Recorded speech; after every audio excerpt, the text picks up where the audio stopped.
আজ আমি আপনাদের সাথে আল্লাহর একটি নাম নিয়ে আলোচনা করব, যা কোরআনে বহুবার এসেছে, আর সেই নামটি হলো আল আলিম, যিনি সব কিছু জানেন। আল্লাহ কোরআনে বারবার উল্লেখ করেছেন তিনি সব কিছু জানেন। আল্লাহু বিকুল্লি শাইইন আলিম। যে আয়াতটির উদাহরণ দিয়ে আমি আলোচনা শুরু করতে চাই তা হলো কোরআনের ৬৪তম সূরা আত-তাগাবুনের একটি আয়াত। তিনি বলেন, ইয়ালামু মা ফিস সামাওয়াতি ওয়াল আরদ, নভমণ্ডল ও ভূমণ্ডলে যা আছে তিনি তা জানেন। ওয়া ইয়ালামু মা তুসিররুনা ওয়া মা তু'লিনুন, তিনি আরও জানেন তোমরা যা গোপন করো এবং যা প্রকাশ্যে করো। তাহলে আপনি যা সবার অগোচরে করেন আর যা সবার সম্মুখে করেন, আল্লাহ তার সবই জানেন। আল্লাহু আলিমুম বিযাতি সুদূর। এছাড়াও আল্লাহ অন্তরের অবস্থা সম্পর্কেও সম্যক জ্ঞাত। মানুষের মনের মাঝে যা লুকিয়ে আছে তার প্রকৃতি এবং আসল অবস্থা সম্পর্কে আল্লাহ সব সময় পুরোপুরি জানেন। এটি অসাধারণ একটি আয়াত। নতুন শিক্ষার্থীদের উদ্দেশ্যে বলতে চাই, এই আয়াত থেকে স্পষ্টত যা বোঝা যায় তার বাইরে গিয়ে একটু চিন্তা করুন।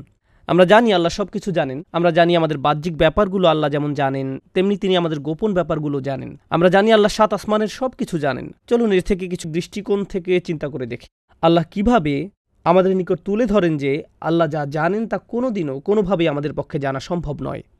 আল্লাহর নামের মর্ম উপলব্ধি করার একটি সর্বোত্তম পন্থা হল আমাদের নিজেদের সীমাবদ্ধতা বুঝতে পারা। তারপর তুলনা করলে বুঝতে পারব আল্লাহ আয্যা ওয়া জাল্লার ক্ষমতা কতটা ব্যাপক আর আমরা কতটা তুচ্ছ এবং অক্ষম বান্দা। চলুন ইতিহাসের জ্ঞান দিয়ে শুরু করা যাক। কখন কোন যুদ্ধ হয়েছে, কোন রাজা জয়লাভ করেছে, কোন জাতির উপর জয়লাভ করেছে, কোন জাতির উপর বিজয়ী হয়েছে, একটি রাজবংশ কত বছর শাসন করেছে, এই ধরনের তথ্য উপাত্ত ঐতিহাসিকরা লিপিবদ্ধ করে থাকেন। কিন্তু আল্লাহ যেভাবে কোরআনে বিভিন্ন ঘটনার তথ্য প্রদান করেছেন, একজন ঐতিহাসিকের পক্ষে কখনও সেভাবে কোনো ঘটনা লিপিবদ্ধ করা সম্ভব নয়। যেমন কথা বলার পূর্বে ফেরাউনের মনের অবস্থা কী ছিল, আল্লাহ শুধু আমাদেরকে ঘটনার বর্ণনাই দেন না, বরং তিনি আমাদেরকে তার অন্তরের অবস্থার কথাও জানিয়েছেন। ওয়ানুরিয়া ফিরআউনা ওয়া হামানা ওয়া জুনুদাহুমা মিনহুম মা কানু ইয়াহযারুন। আর ফেরাউন, হামান ও তাদের সৈন্যবাহিনীকে দেখিয়ে দিতে যা তারা তাদের থেকে ভয় করত। কে জানতো ফেরাউন ভীতু ছিল? কোনো ঐতিহাসিক জানতো তার অনুভূতির কথা? কিন্তু আল্লাহ আয্যা ওয়া জাল্লা সেটাই কোরআনে বিবৃত করেছেন। একবার চিন্তা করে দেখুন কিভাবে আল্লাহ আয্যা ওয়া জাল্লা ইব্রাহিম আলাইহিস সালামের দোয়ার বর্ণনা দিয়েছেন। আশেপাশে কেউ ছিল না। ইব্রাহিম আলাইহিস সালাম একাই মরুভূমিতে পথ চলছিলেন এবং আল্লাহর কাছে দোয়া করছিলেন। কোনো ঐতিহাসিক সেখানে ছিল না, অন্য কোনো মানুষ ছিল না যে এই ঘটনা লিপিবদ্ধ করবে। হাজার হাজার বছর পরে আমরা হুবহু জানি আল্লাহ এবং ইব্রাহিম আলাইহিস সালামের মাঝে কোন ধরনের কথোপকথন হয়েছিল। আল্লাহ ঠিক এমনভাবে ইতিহাস জানেন যেভাবে আমাদের পক্ষে কোনোদিন জানা সম্ভব হবে না। ইতিহাসের কোনো বইতে যার কোনো উল্লেখ পাবেন না। কোনো সময় মানুষ কোরআনের সমালোচনা করে বলে কোরআনে কোনো সন তারিখ নেই, ইতিহাস বলার ভৌগোলিক অঞ্চলের কোনো উল্লেখ নেই, শুধু কিছু ঘটনার বর্ণনা আছে। কিন্তু আল্লাহ এমন ধরনের ইতিহাস বর্ণনা করেন মানবজাতির পক্ষে যা কোনোদিন জানা সম্ভব নয়। আর মানুষেরা নিজেরা যা খুঁজে বের করতে পারবে আল্লাহ তার বর্ণনা প্রদান করেন না। ওয়া ইউআল্লিমুকুম মা লাম তাকুনু তা'লামুন, তোমাদের শিক্ষা দেবেন এমন বিষয় যা কখনো তোমরা জানতে না। এগুলো হলো ইতিহাসের কয়েকটি উদাহরণ মাত্র। এই ব্যাপারটা নিয়ে একবার চিন্তা করে দেখুন। আমাদের পক্ষে কোনোদিন জানা সম্ভব ছিল না যে ৭টি আকাশ রয়েছে। আমরা এমনকি জানি না প্রথম আকাশ কোথায় গিয়ে শেষ হয়েছে। আল্লাহ বলেন, ওয়ালাকাদ যায়্যানাস সামা আদ-দুনিয়া বিমাসাবিহ, আমি সর্বনিম্ন আকাশকে নক্ষত্র দ্বারা সুসজ্জিত করেছি। সর্বনিম্ন আকাশকে তিনি তারকারাজি দ্বারা সুসজ্জিত করেছেন। বর্তমানে আমাদের কাছে যত ধরনের টেলিস্কোপ আছে, যত ধরনের টেকনোলজি আছে, যত কিছুর মাধ্যমে আমরা এখন বিলিয়ন বিলিয়ন আলোকবর্ষ দূরের জিনিস সম্পর্কে জানতে পারছি, আমরা তো সর্বোচ্চ তারকারাজি দেখতে পাচ্ছি। তাহলে এই সংজ্ঞা অনুযায়ী আমরা আসলে যা দেখছি, ইউনিভার্সের যত গহীনেই তাকাই না কেন, এই সব কিছু আসলে প্রথম আকাশের অংশ। আর আল্লাহ আমাদের বলছেন ৭টি আকাশ রয়েছে। আল্লাহ কোরআনে আমাদের যে তথ্য জানিয়েছেন, মানুষের পক্ষে এটা কোনোদিনও জানা সম্ভব হতো না। কোনো মানুষ জানে না যে আমাদের মৃত্যুর পর কি হবে। আমি আর আপনি কিভাবে জানবো আমাদের শরীরের কি হবে, কোন ধরনের প্রশ্নের সম্মুখীন হব, পুনরুত্থান দিবসে কি হবে, বিচার দিবসের প্রকৃতি কেমন হবে, কোন কোন প্রশ্ন করা হবে, আমাদেরকে কেমন দেখাবে, আমাদের শেষ ঠিকানা কোথায় হবে, ঘটনাগুলো একের পর এক কিভাবে সংঘটিত হবে, জান্নাত দেখতে কেমন, জান্নাত কাকে বলে, এর বর্ণনা কেমন, কোন ধরনের মানুষ এতে বসবাস করবে, তারা কোন ধরনের কথাবার্তা বলবে। আবারও বলছি, ঐতিহাসিকদের এবং মানবজাতির অতীত কোনো ঘটনার জ্ঞান থাকতে পারে এবং বর্তমানের জ্ঞান থাকতে পারে, কিন্তু আল্লাহর এমনকি ভবিষ্যতেরও জ্ঞান রয়েছে। সুদূর ভবিষ্যতে জান্নাতের মানুষদের মাঝে কোন ধরনের কথোপকথন হবে সেটাও আল্লাহ ইতিমধ্যে জানেন। আর আল্লাহ আমাদেরকে তা এমনভাবে বলেছেন যেন ইতিমধ্যে সেটা ঘটে গিয়েছে। বুঝতে পেরেছেন? ওয়াকানা ওয়াদাম মাফউলা, এ ওয়াদা তো পূর্ণ হওয়ারই কথা ছিল। আল্লাহ যে কত বেশি জানেন এটি শুধু তার একটা ইঙ্গিত মাত্র। আমরা কেমন করে ফেরেশতাদের কথা জানতাম? আমি আপনি কিভাবে জানতাম? ওয়ায়ুরসিলু আলাইকুম হাফাজা, তিনি প্রেরণ করেন তোমাদের কাছে রক্ষণাবেক্ষণকারী। কিভাবে আমরা জানতাম যে 2 কাঁধের ফেরেশতারা আমাদের সকল কর্ম লিপিবদ্ধ করেছেন? কিরামান কাতিবিন, সম্মানিত লেখকবৃন্দ।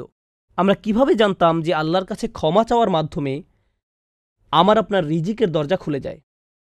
ইস্তাগফিরু রাব্বাকুম ইন্নাহু কানা গফফারা ইউরসিলিস সামাআ আলাইকুম মিদরারা। আমরা কোনোদিনও জানতাম না শুধু আল্লাহর দিকে ফিরলে, তার নিকট ক্ষমা চাইলে আপনি নতুন চাকরি পাবেন। এর ফলে আপনার বাচ্চার স্বাস্থ্য ভালো হয়ে যাবে। এটা আপনার জীবনের এমন সব সমস্যার সমাধান করে দিবে আগে যার কোনো সমাধান খুঁজে পাওয়া যাচ্ছিল না। আর আল্লাহ এটাই বলছেন, ওয়ায়ুমদিদকুম বি আমওয়ালিন ওয়া বানিন ওয়ায়াজআল লাকুম জান্নাতিন ওয়ায়াজআল লাকুম আনহারা। আমাদের পক্ষে কোনোভাবে এই জ্ঞান অর্জন করা সম্ভব ছিল না। কোনো বিজ্ঞান, কোনো রিসার্চ, কোনো ল্যাবরেটরি এটা আবিষ্কার করতে পারত না। এই জ্ঞান একমাত্র আল্লাহর কাছ থেকে আসা সম্ভব। অবশ্যই সব রহস্যের সবচেয়ে বড় রহস্য, আমরা কিভাবে জানতাম কে আল্লাহ, তিনি কোন ধরনের প্রভু, কোন ধরনের রব, তিনি আপনার আমার সাথে কোন ধরনের সম্পর্ক চান। আমরা কোনোদিন জানতাম না। মানুষ বুঝতে পারত যে একজন রব আছেন, কিন্তু তিনি আসলে কেমন, তিনি কি পছন্দ করেন আর কি অপছন্দ করেন, তিনি আমার কাছ থেকে কি চান, আমরা নিজেরা এই ব্যাপারগুলো কোনোদিন জানতাম না যদি আল্লাহ আমাদের না শেখাতেন। এই আলোচনার হাত ধরে সমীকরণের পরবর্তী অংশটির উপর আলোকপাত করতে চাই। আশা করছি কয়েকটি উপমার মাধ্যমে আমি বিষয়টি আমার এবং আপনাদের সবার নিকট পরিষ্কার করে তুলে ধরতে পারব। আপনার যদি কখনো শারীরিক অসুস্থতা দেখা দেয়, যেমন সর্দি কাশি বা জ্বর হয়, তখন ডাক্তারের কাছে যান। আর ডাক্তার অবশ্যই মানুষের শরীর সম্পর্কে জানেন, চিকিৎসা জানেন। তিনি আপনার শরীর পরীক্ষা নিরীক্ষা করে বলেন আপনি অমুক রোগে আক্রান্ত। তিনি শরীর চেক করে বলেন আমার মনে হয় আপনার ব্যাকটেরিয়াল ইনফেকশন হয়েছে, বা আপনার শরীরে অমুক ভাইরাস আছে বা অ্যালার্জি আছে, যাই বলুক না কেন। এমনকি হতে পারে ডাক্তার যে চিকিৎসা আপনাকে দিয়েছে তা ভুল। আমরা সবাই জানি এমনটা ঘটে অহরহ। তিনি হয়তো আপনার অন্য সমস্যাগুলো চেক করেননি, লিভার পরীক্ষা করে দেখেননি। তিনি শুধু আপনার হার্ট রেট বা অন্য কিছু পরীক্ষা করে দেখেছেন। তাই তিনি ধরতে পারেননি যে সমস্যাটা আসলে অন্য জায়গায় ছিল। তাহলে আমরা অনেক সময় কোনো বিষয়ের একটি দিকের প্রতি মনোযোগ দেই, কিন্তু জানি না যে একই সময়ে অন্য আরও অনেক কিছু ঘটছে যা এর সাথে সম্পর্কযুক্ত। মেডিকেলের জগৎ থেকে আরেকটি উদাহরণ দিচ্ছি, যদিও আমি দূরতমভাবেও চিকিৎসা পেশার সাথে জড়িত নই, শুধু একটি উদাহরণ দিচ্ছি মাত্র। কারো হয়তো হার্টের সমস্যা বা ব্লাড প্রেশারের সমস্যা দেখা দিতে পারে, কিন্তু তাদের উপদেশ দেওয়া হয় খাদ্যাভ্যাস পরিবর্তন করার জন্য, বা কোনো প্রসিডিউর সম্পর্কে উপদেশ দেওয়া হয়। হতে পারে এই সমস্যার অন্যতম মূল কারণ বাসায় প্রচুর প্রেশারে থাকতে হয় বা অনেক ঝগড়াঝাটি হয়, এজন্য প্রচুর চাপের কারণে, উদ্বেগ উৎকণ্ঠার কারণে ব্লাড প্রেশার এবং হার্ট রেটের স্বাভাবিকতা ক্ষুণ্ণ হচ্ছে। সুতরাং মনস্তাত্ত্বিক কিছু হয়তো ঘটছে যা শারীরিক সমস্যা তৈরি করছে। তাহলে দেখা যাচ্ছে রোগ নির্ণয়ের জন্য মাঝে মাঝে আমরা শুধু একটি দিকের প্রতি নজর দিয়ে থাকি, আমরা সকল দিকে দৃষ্টি প্রদান করি না। চলুন মেডিকেলের জগৎ থেকে বাইরে চিন্তা করি। হয়তো আপনি কারো কাছে গেলেন কিছু উপদেশ নেওয়ার জন্য, অথবা কেউ আপনাকে উপদেশ দিল, সে আপনার দিকে তাকিয়ে বলল আমার মনে হয় তুমি সমস্যায় আছো, চলো তোমাকে কিছু উপদেশ প্রদান করি। আর আপনি মনে মনে ভাবছেন ভাই তুমি আমাকে উপদেশ দিচ্ছ, কিন্তু তুমি তো সত্যিকার অর্থে আমাকে চিনো না, তুমি তো গোটা পরিস্থিতির কথা জানো না। আরও যে কত কিছু আমার জীবনে ঘটছে তার সম্পর্কে তো তোমার কোনো ধারণাই নেই। তুমি তো পুরো সমস্যাটার কথা জানো না, তোমার কাছে এমনকি সম্পূর্ণ চিত্রটাও নেই। আর আপনি যদি তাকে পুরো সমস্যাটার কথা বলেনও, কেউ উপদেশ দেওয়ার পূর্বে কখনো কখনো আপনি হয়তো তার কাছে সম্পূর্ণ সমস্যাটা খুলে বলেন, এমনকি সে আপনার কাছ থেকে পুরো ব্যাপারটা শোনার পরেও আপনি যেভাবে যান সেভাবে সে হয়তো বুঝেনি। তারপর সে আপনাকে উপদেশ দিলে আপনি বলেন আমার মনে হয় তুমি এখনও ভালোভাবে উপলব্ধি করতে পারোনি। বুঝতে পারছেন? তাহলে এমনকি কেউ যদি কখনো আমাদের উপদেশ দিতে চায়, উপদেশটা হয়তো আমাদের সমস্যার পরিপূর্ণ উপলব্ধির উপর ভিত্তি করে নাও হতে পারে, আর ব্যাপারটা হতাশা তৈরি করতে পারে, কারণ আমি যা বোঝাতে চাচ্ছি সে তা বুঝতে পারছে না। এর আরেকটা উদাহরণ হলো, এমনকি আমাদের নিজেদের ক্ষেত্রেও যদি কোনো সমস্যায় পড়েন, আপনার বুদ্ধি হয়তো নির্দিষ্ট কিছু উপায় অবলম্বন করে সমস্যা থেকে মুক্তির একটা পথ বাতলে দেয়। আপনি নিজেকে বলেন আমাকে অমুক অমুক কাজটি করতে হবে। নিজেকে যে উপদেশই দেন না কেন, যেহেতু আপনি ক্লান্ত, উদ্বিগ্ন, রাগান্বিত এবং অন্য আরও হতাশাও রয়েছে, ঠিক এমন মুহূর্তে নিজেকে এক ধরনের উপদেশ প্রদান করেন। কিন্তু যদি ঠান্ডা মাথায় চিন্তা করতেন, তাহলে হয়তো নিজেকে সম্পূর্ণ ভিন্ন উপদেশ দিতেন, অথবা যদি নিজেকে একটু চিন্তা করার সুযোগ দিতেন, তাহলে হয়তো এমন অনেক বিষয় বিবেচনায় নিতেন যা তখন নেননি। অন্য কথায়, আমরা যখন নিজেদেরকে কোনো সমাধানের পথ বাতলে দেই, এমনকি আমরা যখন নিজেদেরকে কোনো উপদেশ দেই, সেটাও হয় পক্ষপাতদুষ্ট। আমরা এমনকি নিজেদেরকেও সম্পূর্ণ নিরপেক্ষ উপদেশ প্রদান করতে পারি না। আমরা এমনকি এই কাজের যোগ্যও নই। বন্ধু বা পরিবারের কোনো সদস্য আপনাকে আংশিক উপদেশ দিতে পারেন, আপনি নিজেকে আংশিক উপদেশ দিতে পারেন। যে কারণে আমি এই সমস্ত উদাহরণ আপনাদের নিকট তুলে ধরছি তা হলো, যখন আল্লাহ বলছেন তিনি সব কিছু জানেন, তিনি আমাদেরকে উপদেশ প্রদান করেন, কদ জাআতকুম মাউইযাতুম মির রাব্বিকুম, তোমাদের নিকট তোমাদের রবের পক্ষ থেকে উপদেশ বাণী এসেছে। আল্লাহ তার নিজের সম্পর্কে বলছেন, ওয়া ইউআল্লিমুকুমুল্লাহ, আল্লাহ তোমাদের শিক্ষা দিচ্ছেন, আল্লাহু বিকুল্লি শাইইন আলিম, আর আল্লাহ সব কিছু জানেন, আল্লাহ সব কিছু সম্পর্কে জ্ঞাত। এর মানে কি জানেন? এর মানে হলো তিনি আপনার অবস্থা সম্পূর্ণরূপে জানেন। এমনকি আমরা নিজেদের অবস্থা নিজেরা যতটুকু বুঝি, তিনি তার চেয়েও ভালো জানেন। তিনি জানেন আমাদের সমস্যাগুলো, আমাদের অনুভূতিগুলো, আমাদের ভাবনাগুলো, যে ভাবনাগুলো আমরা প্রকাশ করছি আর যে ভাবনাগুলো আমাদের মাথায় গোপনে চলছে। আপনার স্বামী বা স্ত্রী, ছেলে বা মেয়ে এসে জিজ্ঞেস করে, কি হয়েছে তোমার? কিছুই না। যদিও অনেক কিছু মাথায় ঘুরছে, কিন্তু আপনি বলছেন কিছুই না, কারণ আপনি জানেন তারা এটা সহ্য করতে পারবে না। কিন্তু আল্লাহ জানেন কিছুই না মানে অনেক কিছু। তিনি একেবারে সঠিকভাবে জানেন কোন ধরনের দুশ্চিন্তায় আপনি ভুগছেন, আর এই সব কিছু পরিপূর্ণরূপে জেনেই তিনি আপনাকে উপদেশ দিয়ে থাকেন। অনেক সময় আমরা এরকম অন্যায্য চিন্তা করি যে কোরআন এসেছে শুধু আমাদের ধর্মীয় উপদেশ দিতে। একজন ডাক্তার যেমন মেডিকেল উপদেশ দিয়ে থাকেন, একজন মেকানিক যেমন গাড়ির বিষয়ে উপদেশ দিয়ে থাকেন, অ্যাকাউন্টেন্ট যেমন ফাইন্যান্সিয়াল উপদেশ দিয়ে থাকেন, তেমনি কোরআন আমাদের ধর্মীয় উপদেশ প্রদান করে। কিন্তু আল্লাহ তো শুধু ধর্মীয় ক্ষেত্রে সীমাবদ্ধ নন। আল্লাহর জ্ঞান আপনার আমার জীবনের সব কিছুতে পরিব্যাপ্ত হয়ে আছে। আপনার ভিতরে যা কিছু হচ্ছে, শারীরিকভাবে যা আপনার জন্য সর্বোত্তম, অর্থনৈতিকভাবে যা আপনার জন্য সর্বোত্তম, যা কিছু সামাজিকভাবে, আবেগের দিক থেকে, মনস্তাত্ত্বিক দিক থেকে, আধ্যাত্মিক দিক থেকে, স্বাস্থ্যগত দিক থেকে আপনার জন্য সর্বোত্তম, আল্লাহ তার সব কিছু জানেন। কারণ এই সব কিছু আল্লাহই করছেন। তিনি আমাকে আপনাকে সৃষ্টি করেছেন। আলা ইয়ালামু মান খালাক, যিনি সৃষ্টি করেছেন তিনি কি জানেন না? আমাদেরকে সম্পূর্ণরূপে জেনেই তিনি আমাদের উপদেশ দিয়ে থাকেন। তাই এই উপদেশ শুধু এক দৃষ্টিকোণ থেকে নয়, শুধু একপক্ষীয় নয়। মানুষ সাধারণত এক দৃষ্টিকোণ থেকে বিষয়সমূহ দেখে, আর আল্লাহ সকল দৃষ্টিকোণ থেকে দেখেন। আল্লাহ সকল দৃষ্টিকোণ থেকে দেখেন। এজন্যই আল্লাহ বলেন, লা ইউদরিকুহুল আবসার, চোখসমূহ তাকে আয়ত্ত করতে পারে না, আর তিনি চোখগুলোকে আয়ত্ত করতে পারেন। তিনি সকল দৃষ্টি নাগালে রাখেন, সকল দৃষ্টিভঙ্গি তার নাগালে। তো এমন নয় যে আল্লাহ আপনার দৃষ্টিভঙ্গি বিবেচনায় নেননি। কখনো কখনো মানুষ আল্লাহর বই থেকে কোনো উপদেশ শুনে, অথবা আপনি নিজেই আল্লাহর বইয়ের কোনো উপদেশ নিয়ে চিন্তাভাবনা করে বলেন, হ্যাঁ এটা একটা ভালো ধর্মীয় বক্তব্য, কিন্তু আমার পরিস্থিতি স্পেশাল, এই উপদেশ আমার জন্য প্রযোজ্য নয়, কেননা মানুষ তো আর আমার অবস্থা পুরোপুরি জানে না। অন্য একজন হয়তো আপনার পরিস্থিতির বিষয়ে পুরোপুরি অবগত নয়, আল্লাহ নিশ্চিতভাবেই জানেন। আর আল্লাহ এই উপদেশ গ্রন্থ মানবজাতিকে দিয়েছেন প্রত্যেকটা মানুষ সম্পর্কে জেনে, তাদের সকল সমস্যা, তাদের সকল প্রয়োজনের কথা একত্রে জেনেই। ইনিই হলেন আল্লাহ।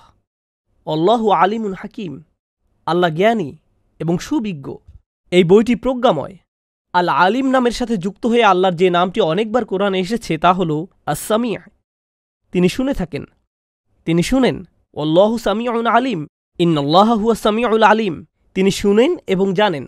মানবজাতি আল্লাহর কাছে কাঁদছে, নিজেরা একে অন্যের কাছে কাঁদছে, অন্যের কাছে নিজেদের সমস্যাগুলো বলছে, অথবা নিজেই নিজের সাথে কথা বলছে, আর আল্লাহ এর সব কিছুই শুনছেন, সব কিছু। আর এই সব কিছু বিবেচনায় নিয়েই তিনি আমাদেরকে কোরআন দিয়েছেন। এটি আমাদের প্রতি আল্লাহর দয়া, যখন তিনি বলছেন তোমাদের রবের পক্ষ থেকে একটি উপদেশ এসেছে, ওয়াশিফাউল লিমা ফি সুদূর, এটা এসেছে তোমাদের বুকের ভেতরে যা আছে তার চিকিৎসা দিতে। কারণ তিনি জানেন আমাদের বুকের ভেতরে কি হচ্ছে, তিনি জানেন আমি কি অনুভব করছি, তিনি জানেন আমি কিসের মধ্য দিয়ে দিন পার করছি। ঠিক যেমন একজন ডাক্তার আপনাকে চিকিৎসা দিয়ে থাকেন, প্রেসক্রিপশন দিয়ে থাকেন। অনেক সময় যা মানতে ভালো লাগে না, আপনার যদি দাঁতের সমস্যা থাকে, কোনো ডাক্তার আপনাকে বলবে না যে আমার মনে হয় তুমি যথেষ্ট পরিমাণ চকলেট খাচ্ছ না, তোমার যা ভালো লাগে তাই করা উচিত। মাঝে মাঝে এমন চিকিৎসা দেওয়া হয় যা পালন করা অনেক কষ্টের। কখনো কখনো রুট ক্যানেল করতে হয়, ঠিক কিনা? কখনো কখনো আপনার জন্য সর্বোত্তম হলো সার্জারি করা, কখনো কখনো আপনাকে কষ্টকর অভিজ্ঞতার ভিতর দিয়ে যেতে হয়, কারণ আপনার জন্য এটি উত্তম। কখনো দেখা যায় কারো শরীরের কোনো একটি অঙ্গে ভয়ঙ্কর রকমের অসুখ হয়, আর তা শরীরের অন্যান্য অঙ্গেও ছড়িয়ে পড়েছে, তখন ওই অঙ্গ কেটে ফেলার পরামর্শ দেওয়া হয়।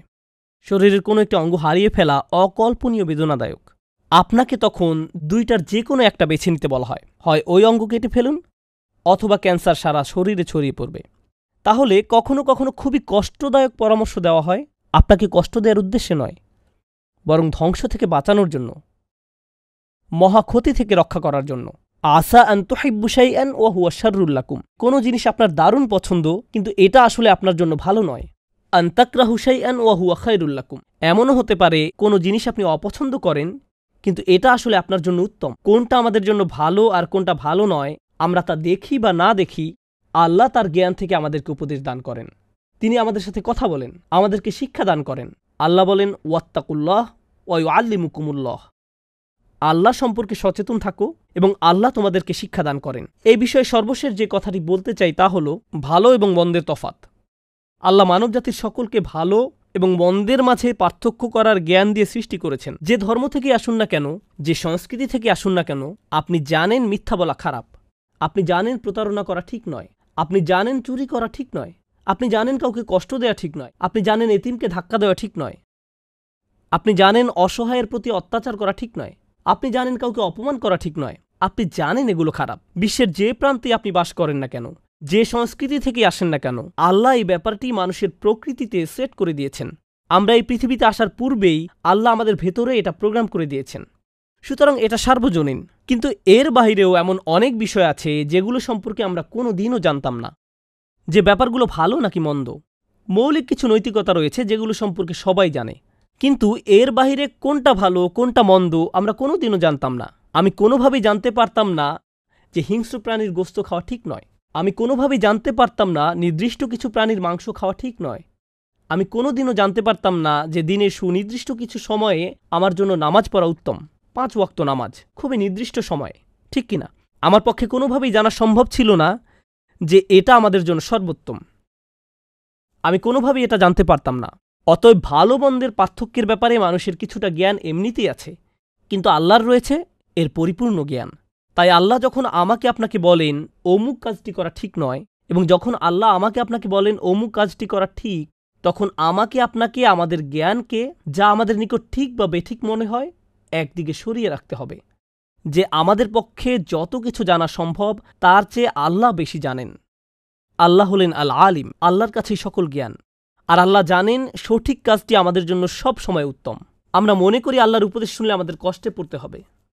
প্রকৃত ব্যাপার হলো অনেক সময় আল্লাহর কথা শুনলে আসলেই কষ্ট পেতে হয়। এটা জীবনের একটা বাস্তবতা। আল্লাহর কথা মান্য করলে কখনো কখনো অসুবিধায় পড়তে হয়, আরামে নয়। সবচেয়ে সেরা যে মানুষেরা আল্লাহর উপদেশ শুনেছিলেন তারা ছিলেন নবী রাসূলেরা, আর তাদের জীবন ছিল সমস্যায় পরিপূর্ণ, ঠিক কিনা? তাহলে আল্লাহর অনুসরণ করলে সমস্যায় পড়তে হবে, কিন্তু সেই সমস্যা আপনার জন্য অগণিত গুণে উত্তম যে কোনো সহজতার চেয়ে, যেটা আল্লাহর অবদ্ধতা করলে হয়তো আসতে পারে। এটা সত্য। সত্য হলো যদি আপনি তার কথা না শুনেন এবং সহজ কোনো উপায় নিজের জন্য খুঁজে নেন, তখন আপনার হয়তো মনে হতে পারে আপনি ভালো আছেন, নিরাপদে আছেন, এটা আপনার জন্য উত্তম। আপনি নিজেকে মিথ্যা প্রবোধ দিতে পারেন, কিন্তু সত্য হলো আপনি নিজেকে ধ্বংসের দিকে ধাবিত করছেন, এবং আমিও নিজেকে ধ্বংসের দিকে ধাবিত করছি। আমি দোয়া করছি আল্লাহ সবকিছু জানেন, এর দ্বারা আসলে কি বোঝায় তা যেন আল্লাহ আজ্জাজাল্লাহ আমাদের অন্তরের অন্তঃস্থল থেকে উপলব্ধি করার সামর্থ্য দান করেন, আর এই জ্ঞানের উপর ভিত্তি করে আমরা যেন সহজে তার উপদেশের প্রতি আস্থা রাখতে পারি। বারাকাল্লাহু লি ওয়া লাকুম ফিল কুরআনিল হাকিম ওয়া নাফা'নি ওয়া ইয়্যাকুম বিল আয়াতি ওয়াজ যিকরিল হাকিম।